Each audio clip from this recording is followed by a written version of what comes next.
So right now, trying to self-help, wet this roof down, try to minimize any kind of potential fire to the house at least. It's not good at all. We have fire all the way around us, wind in our direction.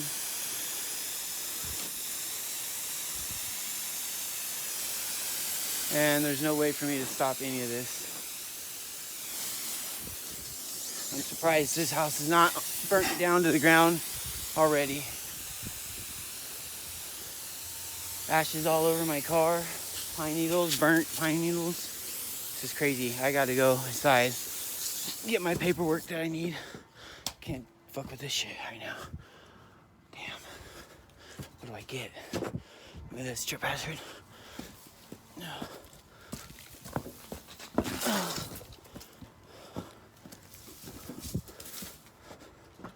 Alright, gotta go. See this on recording.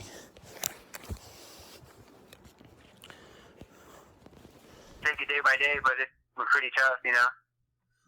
So your birthday was the day before on the 7th, and then the fires... No, on the 9th. The 9th. November 9th, the day after, yeah. Oh my gosh, happy birthday present, wasn't it, huh? Oh, yeah. Yep. And you're a local, you're a forest fire, you're a state or municipal firefighter?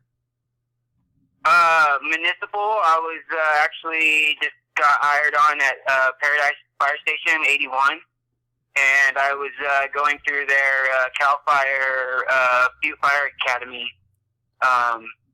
with Cal Fire, for the hiring process. So I had another 2 months on that academy, and then I would have been working, in Paradise Fire Station. But I've been doing it for almost 10 years now. I started off working for the Forest Service for Sequoia National Forest in Porterville, and then that's when I moved up to Redding, and I worked at Shasta Lake City Fire Department for 6 years. Right, and then how long you been? How long were you in Paradise? Like 2 years. Oh, gotcha. So what happened? Yeah. What happened? What do you mean? It's like no fire I ever seen before. I mean, I'm a layman. But... Oh yeah. Yeah. I woke up at 6:30. I remember I was getting ready because I'm a plumber. I've been plumbing for 16 years now, firefighting for almost 10. So I was doing my plumbing job, which was in Paradise, fast gas plumbing, and it burned down to the ground. So I also lost my job also. I woke up, to get ready for that job, and got dressed, walked outside my front door, and the sky was lit up orange and brown, and just kind of I knew it was fire. I've been firefighters forever, so I knew what it was. And then I could see red hot embers falling from the sky, and I knew it was gonna take off from there. But I made a video of me trying to spray off my roof and wet it down to buy me some time to get my paperwork, my fire certificates, and the bag of clothes. So I kind of made a video of that, and then I made a video of my walkthrough of my house a little bit, and then I jumped in my truck. I tried to wake up my neighbors.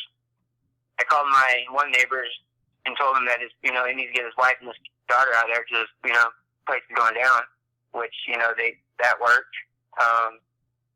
And then I got out of there, but I had my truck that I've had for a while. And then I got a car that wasn't even a month old, and I chose to take my truck because I love my truck. It's been parked for a while because it hasn't been running great lately for a while now. So I had it parked, but it runs. So I hooked up my battery, loaded it up with my paperwork and my bag of clothes, and then started it up. I parked my car out towards the front of the street where I tried to, make sure it wouldn't burn or anything would fall on it. And then I got my truck, got about halfway up the block on Billy Road, almost to Skyway, and my gas light came on. So, right when my gas light came on, and I looked further down the road, it was solid cars all the way across the road trying to get out there. What time was this at? I got videos also of that, of me going down the Skyway and all that stuff too. This was around, I don't know, 8:30 maybe, and it's, you know, on my video it shows it's like almost black outside. It's like nighttime. But did you have a fire scanner? Were you listening in on what was going on with your? No, not at all. I didn't even get a evacuation warning. I don't even know. I have the text message on my phone. So by the time I got the evacuation warning, I was already done loading up my stuff and telling my neighbors that they need to leave with their families immediately, or they're gonna die. And let me ask you a question, because most people said, well, we stayed because they told us that it wasn't that bad. We couldn't see flames. We saw the orange sky. Same thing I saw when we were evacuated out of Santa Rosa. I saw the orange sky, but I didn't see any flames or trees with smoke going up. I said, that's really far away. It didn't seem like it was close. But CAL FIRE Chief Ken Pimlott is saying this fire moved at 80 football fields a minute. A minute, yeah. So I believe that. You know, the wind. I even on my video when I'm hosing down my roof, I even do a little weather report. You know, conditions. You know, I like, you know, I think I'd say there's like 15, 20 mile an hour winds. You know, with, you know, probably like, you know, 30 miles gust.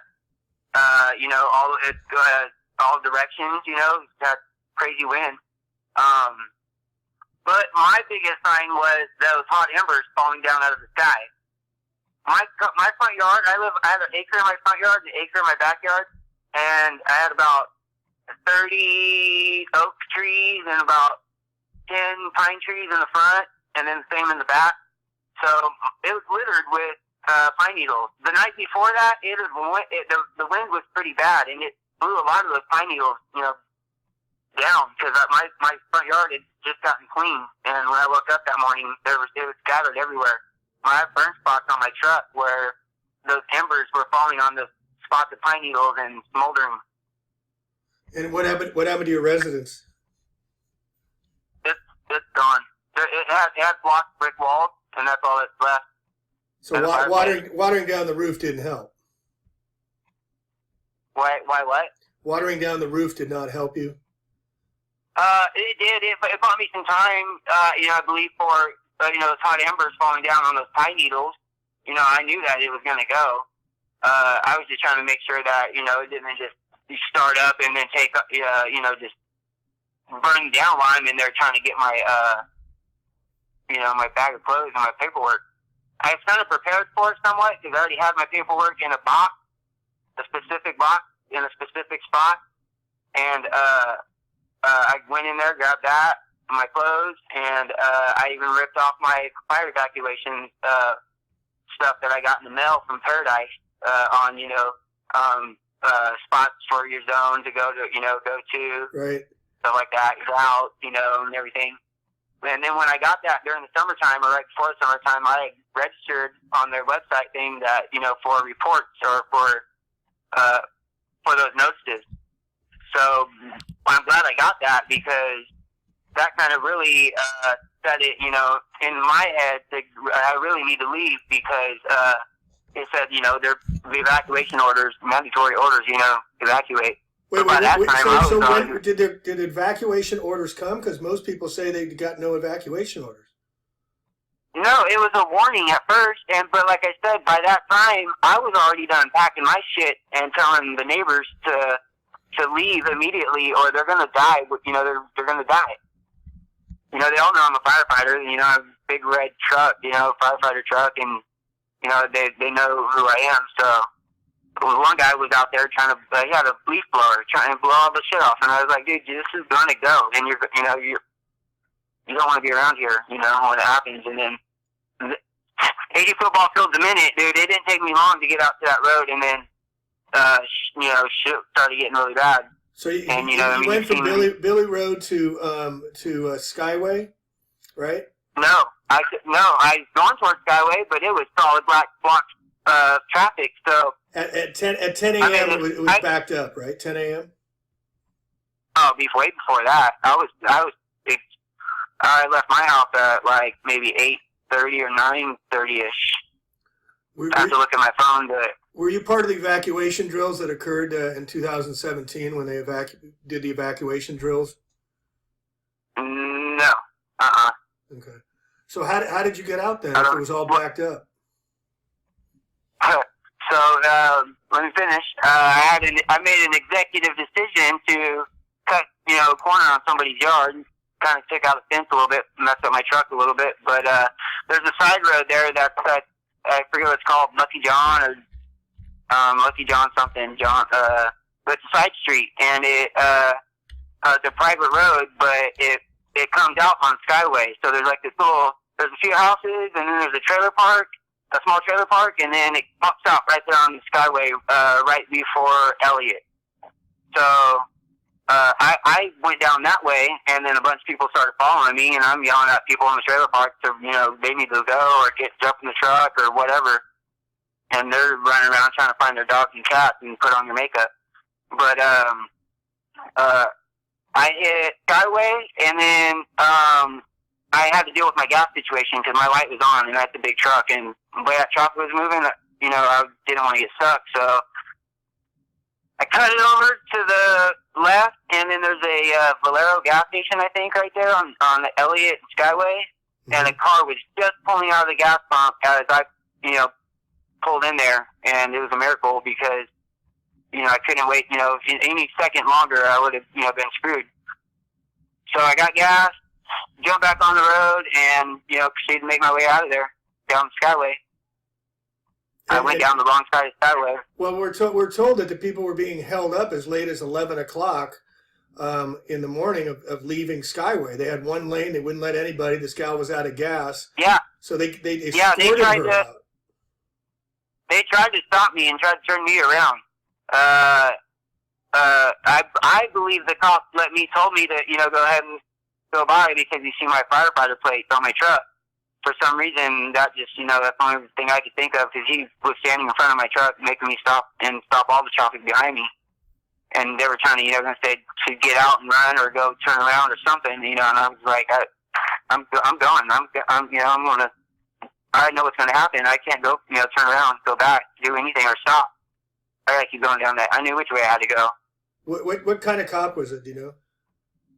I don't know. I have a lot of this on video on my phone, dude. I was pretty calm for the most part, as it was going on. I mean, it really messed me up kind of, in the head just because I'm a firefighter and I run to that stuff, I try to help people, and then, I'm seeing people, that are, need help, and I couldn't do that. So why do people do? I mean, if they're what I'm hearing, getting out of Skyway, and then also going down over to Clark to get out to 70, there was a one-lane road that was completely wide open with no fire trucks coming up whatsoever, and it was totally clear for people to be heading the wrong way and get out of there. That's what I started. I started that. That's what I'm saying. When that cop tried to stop me, whatever people were kept going and stayed behind me instead of stopping and turning around or getting out and running, they followed me down the wrong side of Skyway, and I got that on video as well. There's probably like two cars right there riding alongside me, and that are, besides the ones that are behind me. But so I'm trying to get in my head. Go ahead. Go ahead. I was just trying to get in my head because I've heard first-person accounts of them being stuck in Paradise, saying from 10:30 in the morning until 5 o'clock at night, they were ushered into the Walmart or Kmart, I don't know which one, but they couldn't get out. Or even my neighbor was sent to the Walgreens because she didn't make it out, in enough time to get all the way out. So they took safety in the Walgreens right there on Skyway and Billy. And so by 10 o'clock, the roads were blocked, 10:10, let's say 10-ish, and you're heading down Skyway. They're keeping people from leaving. Why are they keeping people from leaving? That I'm not sure. Well, there was fire on both sides of the road, and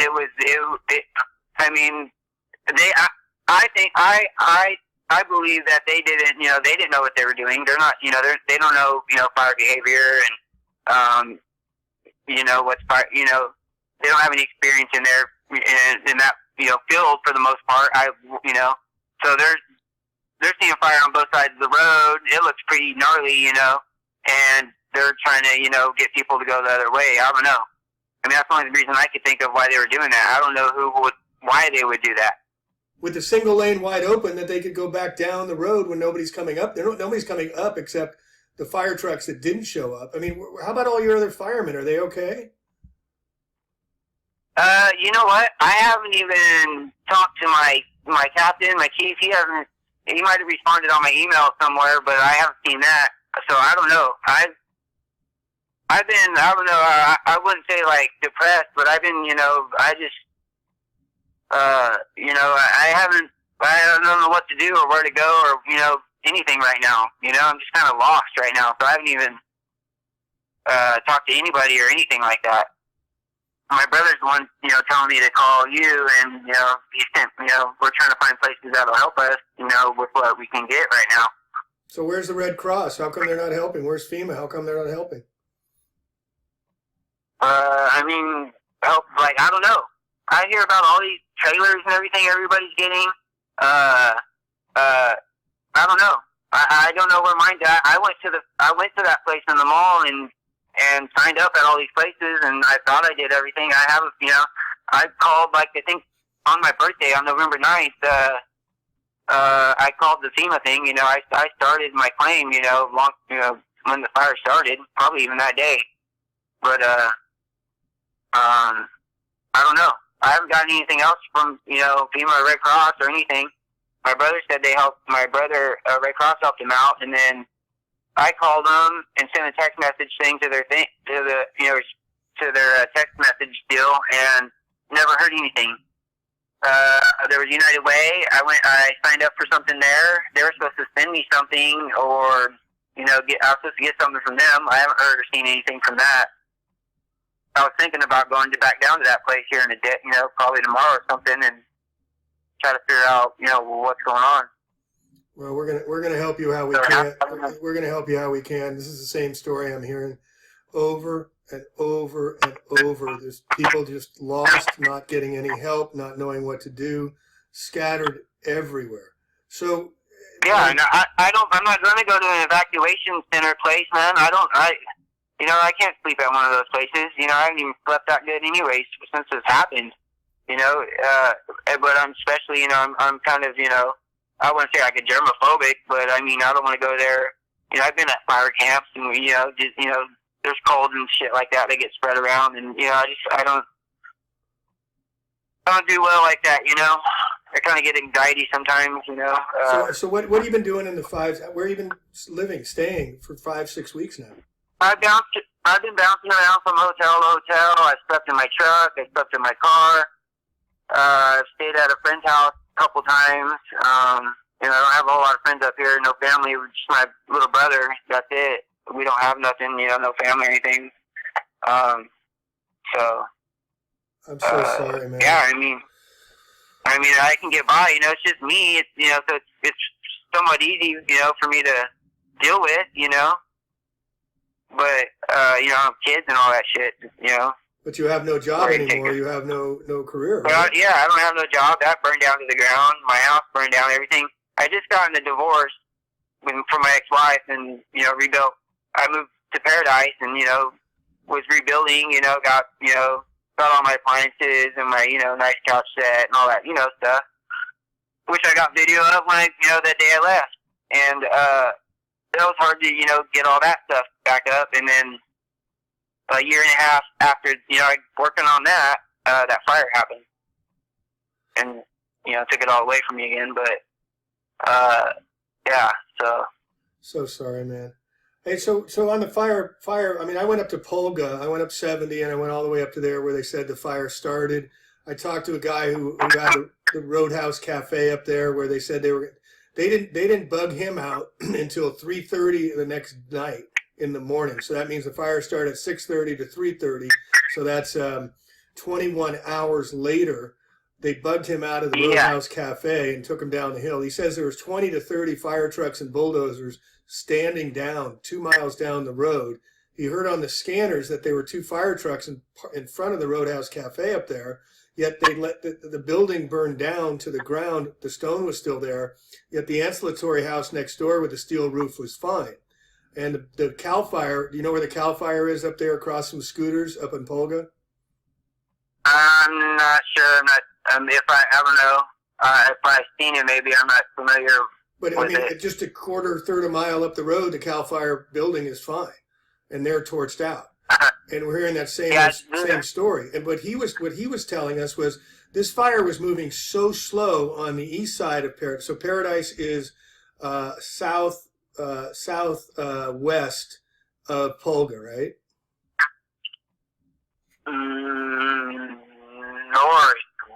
Northwest, I believe. Northwest. Okay, so it's a little above and across. Well, Paradise is northwest of Polga, yeah. So he was saying the fire was moving at so slow, it was just like crawling. It wasn't even going very fast because I said, why did it take them 21 hours to evacuate? He says this thing was moving so slow they could have put it out any time. But then the Paradise Fire, what the official story is, this thing's moving at 80 football fields a minute, which is 273 miles per hour. Yet it stayed around the town of Paradise all day long, and it even got increased in intensity later on in the day. How can that happen if it's moving at 270 miles an hour? Yeah, that and I agree. That's kind of just kind of that's a crazy number right there.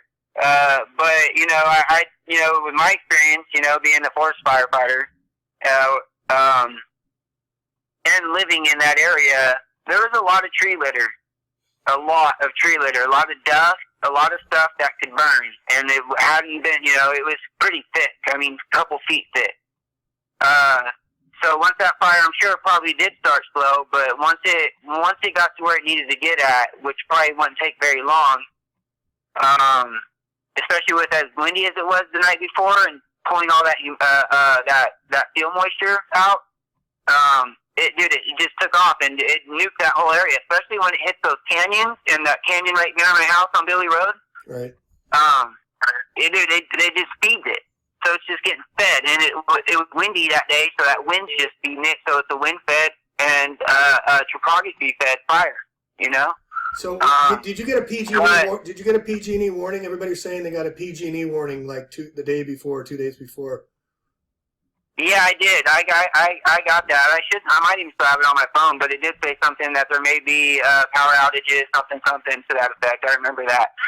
But what is weird that when I was going down Skyway, I wasn't seeing any fire engines. I didn't see no fire engines at all coming up that way. I might have seen one or an ambulance. That's it.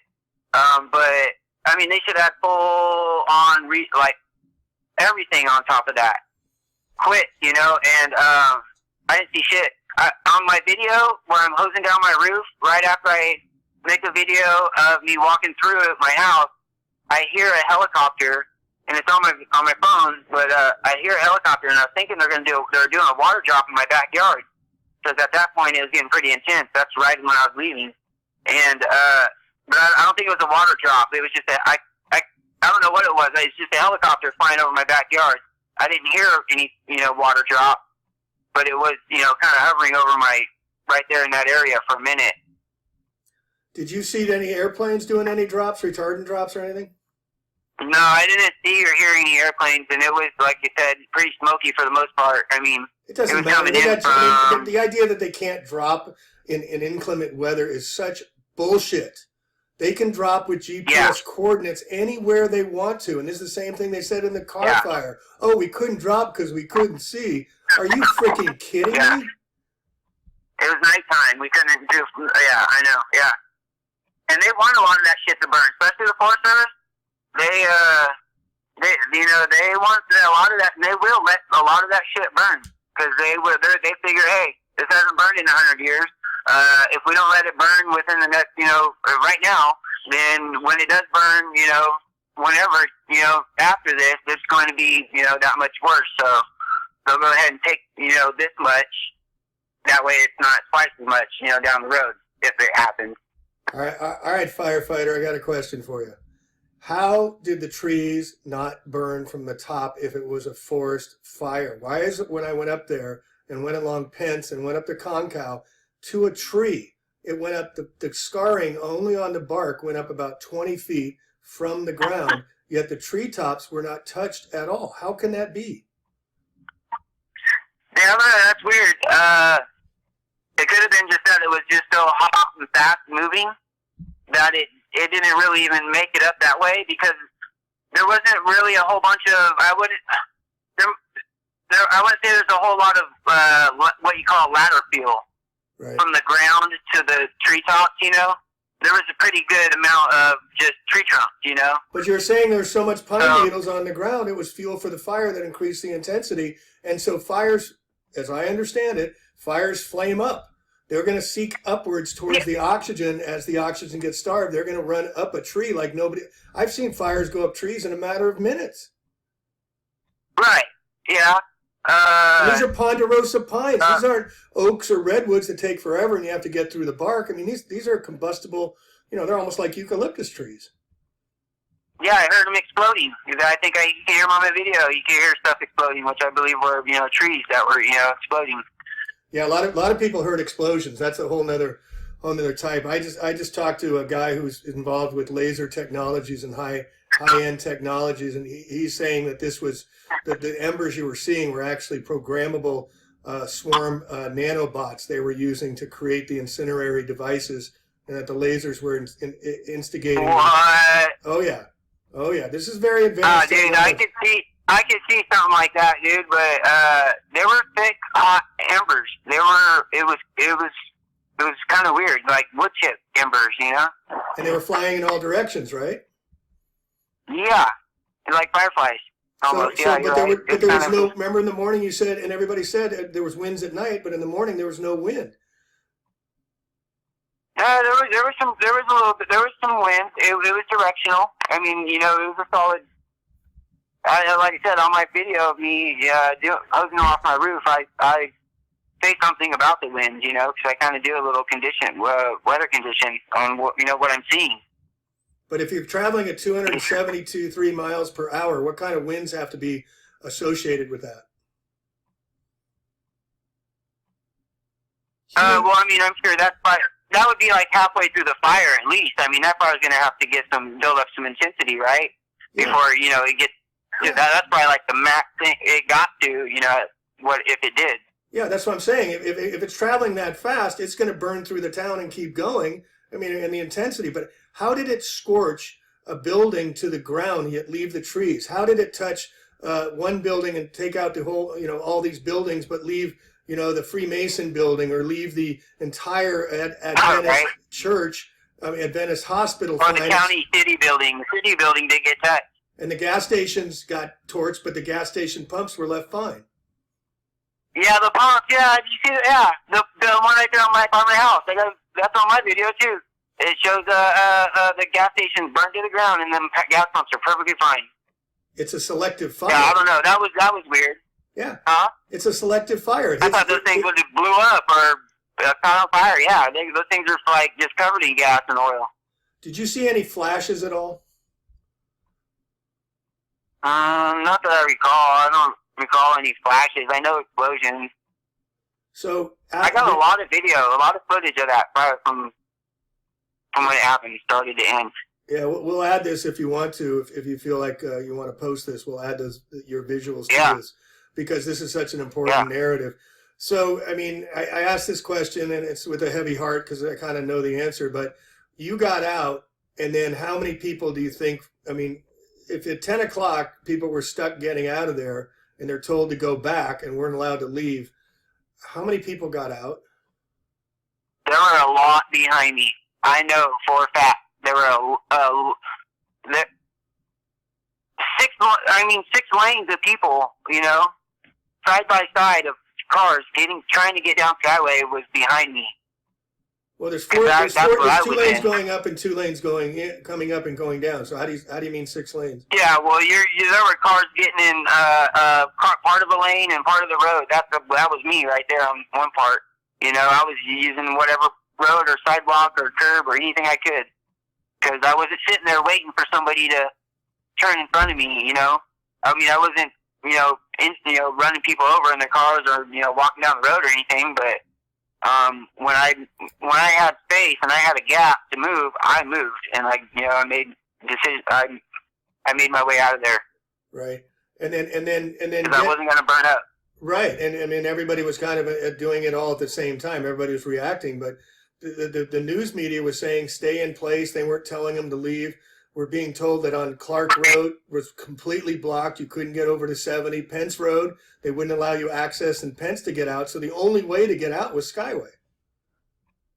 I knew, once I seen the fire going on and everything, and then I knew that it was Polga. The kids coming from there. So I knew not to go that way anyway. Plus, Skyway is the main road out of that place. I'm going to go down Skyway. That's, I guess my natural instinct. It's the bigger, wider road, the main road. I'm not going to go uphill. I'm not going to go get trapped further into the mountains. So I'm not going up that way. And then, I don't want to try to go down, a smaller road when I know for a fact, I'm usually in a fire truck trying to get up those hills when I see the whole town trying to get out. So I already know.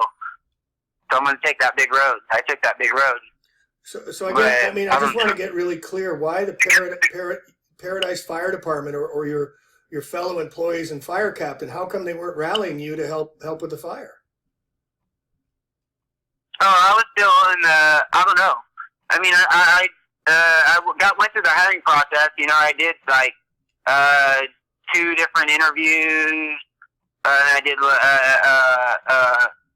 oral interview with 3 different chiefs, and then I did my background check in Paradise, and then my application with the city of Paradise, and then they accepted me, and then hired me on at Station 81, and started me in the Butte Fire Academy, and that was my second week into my Butte Fire Academy. I was supposed to get my fire gear a week after my birthday, and then we were going to get issued all of our fire gear, or any of our gear. You weren't on the team, so to speak, at that point. So yeah, exactly. Yeah, I mean, I was hired. Yeah, I just got hired on, but I wasn't. Didn't have any of my certifications per Butte County or whatever for the city, SOPs. Right. And the Butte, I went by up on Pence, the Butte County Fire Department, and that's completely torched. Yeah, it's weird. I thought it was kind of weird that I didn't hear back, or I haven't heard anything from my chief, or my instructor, my academy instructor, or anything. Have you been back up there since, sir? Yeah, once. And that was just I know they did when they lifted the order, because my zone, it barely just got lifted. It was hit the hardest, so it was a good solid month that they had that evacuation order on my street for my house. And did you know anybody that was working the lines? Because we keep hearing from the tow truck drivers, from many people, that it was a militarized police operation, and the tow truck driver said, I didn't know anybody. I work with CHP all the time. Did you notice that there was... Yeah. Yes, there were military vehicles there. Hummers is mostly what I've seen.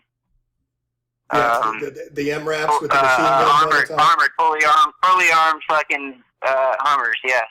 Why? I don't know. There was one right here in Chico that was on this back road up to Paradise. It was on Bruce Road in 32. It's just south of that corner. There's a road there. I forget what it is, but it's old 32 highway, I think. But I think it does. I'm not sure if it does go up to Paradise or whatever, but there was one of those Hummers that were parked there for, I don't know, a couple weeks. So did you see all the cars, whether you saw it personally or whether you saw them in pictures, did you see all the cars up Honey Run Lane and all these cars that were parked on the side of the road, mirror to mirror? Did you see any of that? When either the thing we're trying to figure out is, why did everybody pull over to one side of the road? all the access roads leading into Paradise and down Skyway, the cars were in one lane, pulled over on the right shoulder, the safety shoulder, bumper to bumper, but there was nobody in them. We heard people were getting out of their cars, and that possibly the cars were turned off by LoJack and the OnStar systems, and that people had to walk on the streets to get out because the cars stopped working. Yeah, there were a lot of people walking on the streets. That was kind of weird too. I didn't know why they were doing that. Even there was a few people walking up the road, up Skyway. Their car was pulled off on the side of the road, and they were walking up Skyway. I was like, what the hell are these people doing? They're running in Skyway. And, yeah. What was the visibility like when you were leaving?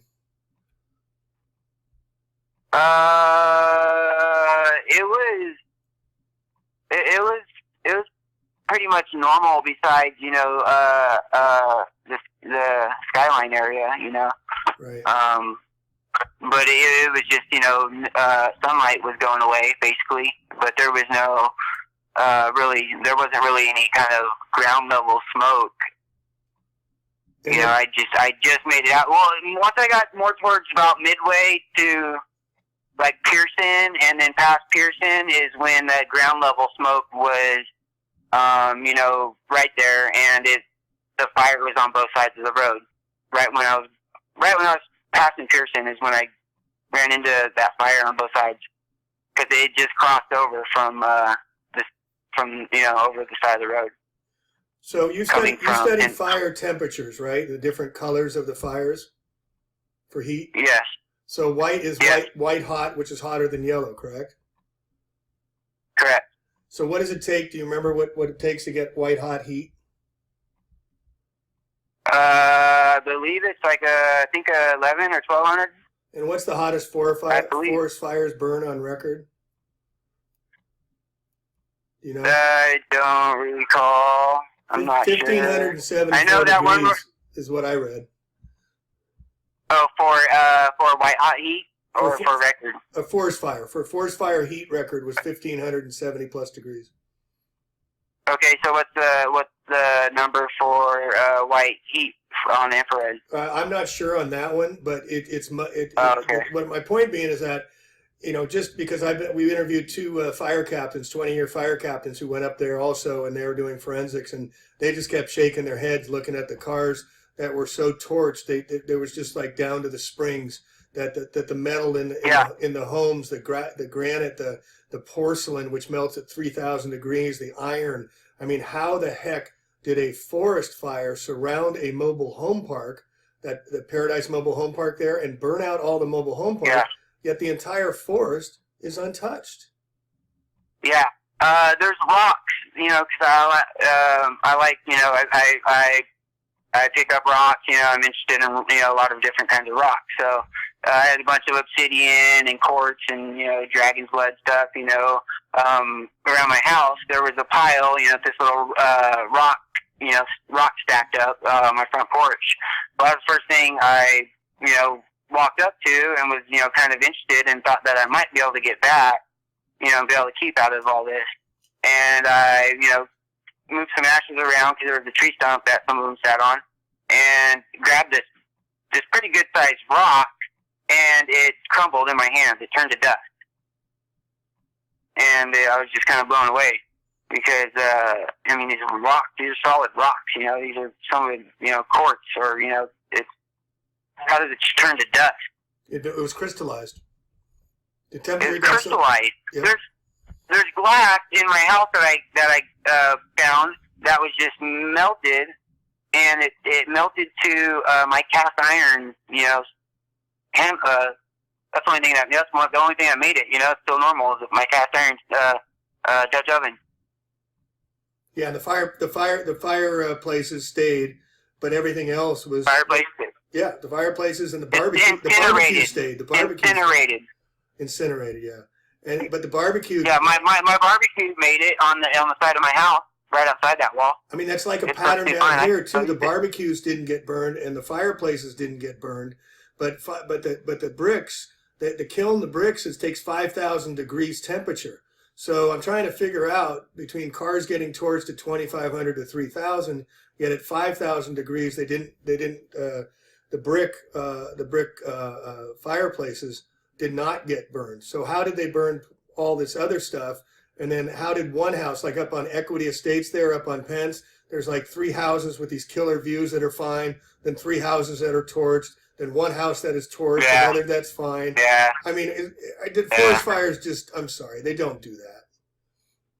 Yeah, I don't know. I mean, I definitely believe, there's something, higher, beyond what, the government's, telling you to look at. Look at me over here, this little, puppet, they're pulling over here, these strings, but there's definitely something else, to it. And I feel that for sure, definitely since day one, since I woke up that morning. It was like, why aren't there 3 or 4 air tankers out here doing, dumping phosphate or, water dump, water drop, and there should be 4 helicopters out here. And, there's nothing going on. I still haven't even got a warning on my phone yet. And I'm banging on my neighbor's door, trying to get them to wake up or make sure they're up, make sure they know there's a fire outside. Did you hear they gave evacuation orders down in Oroville, but they didn't give evacuation orders? No, I didn't hear that. Yeah. I don't know. And then going into Chico was a mess, right? Getting into Chico was hard to get into when you were trying to get out. Oh yeah. They barely at the bottom of Skyway. Skyway and Bruce is where they basically had an open. They were stopping traffic there. They just pulled up and started stopping traffic there, and they were making everybody, shuffle into right there, basically. Coming down the mountain. Who was they? Who was checking you? At that light? Yeah, whoever was it a cop? Was it a National Guard or was it local? No, it was PD. It was local. Okay, because we're hearing stories that possibly the sheriffs and police, like I heard first-person account stories that these guys were barricaded inside there's some coffee shop that was being built and they had to get stuck in there, and then they were shepherded over to the Kmart or Walmart, and this went on from 11 o'clock in the morning till 5. And they said there were firemen and policemen, locals, that were in there with them. They were stuck too. So, no fire trucks coming up, no air support coming from any direction. No. So why didn't they come to help? There was 1 helicopter. I heard a helicopter. I got it on my video. You can hear it. I don't think you can see it. I never seen it. But I heard it. I know it was a helicopter. But coming up Skyway or coming up 70, it was free and clear for all point bulletin. 4 alarm fire, 5 alarm fire. Get your asses up here. I mean, they had cops up there from Yuba City already. My gosh, why couldn't they get a freaking fire truck up there? Yeah. Oh yeah, they should have. They should have and would have, and they had it all summer. Immediate response, all full on, send to everybody, because I think there were several fires over the summer. There were roadside fires that I seen, and they freaking had 2 dozers out there. They had a tanker and 2 helicopters out there. And this is a roadside fire, and it's probably like a 3-acre fire. And then Paradise is literally burning down. I mean, there's a lot of smoke at the morning when I woke up. And the whole time until I got off that mountain, I didn't see no fire, anything. I seen a lot of cops running around like they didn't know what the fuck they were doing, but that's it. So your brother testified that PG&E was there weeks before, that they were there on his road putting in boxes on the telephone poles, and I've got another mother and daughter who testified the exact same thing. Did you see any PG&E activity before the event? Yeah, quite a bit actually. Can you talk about it? Yeah. I don't know. I mean, just remember seeing they had a lot of going up Paradise. They had a little base camp for utility workers cutting trees, which I was like, okay, they're doing a big operation crew here. My dad cut trees out of the power lines for PG&E for 18 years, so I was like, okay, it makes sense to me. They got a little base camp here, and they have probably, I don't know, it got bigger. It was there for a good solid week or so. and it got a little bigger. You say a little camp, but that thing was massive. It still is on Park. Dude, it got massive. Yeah. So I mean, it was a good little sized base camp, but then it turned into a little mini city. I counted over 300 utility trucks coming off the hill at 5 o'clock on Sunday one day. We went down to their base camp, and that thing's on like 40 acres with freaking Cirque du Soleil tents and hundreds and hundreds of utility trucks. Yeah. Hey, I would love to keep chatting with you, man. I was kind of in the middle of something. You kind of got me. No worries at all. This is good. Hey, thank you for sharing. I really appreciate it. Talk more with you for sure. All right. Well, let's get this and really thank you, and we're going to help you. I'm going to stop it here.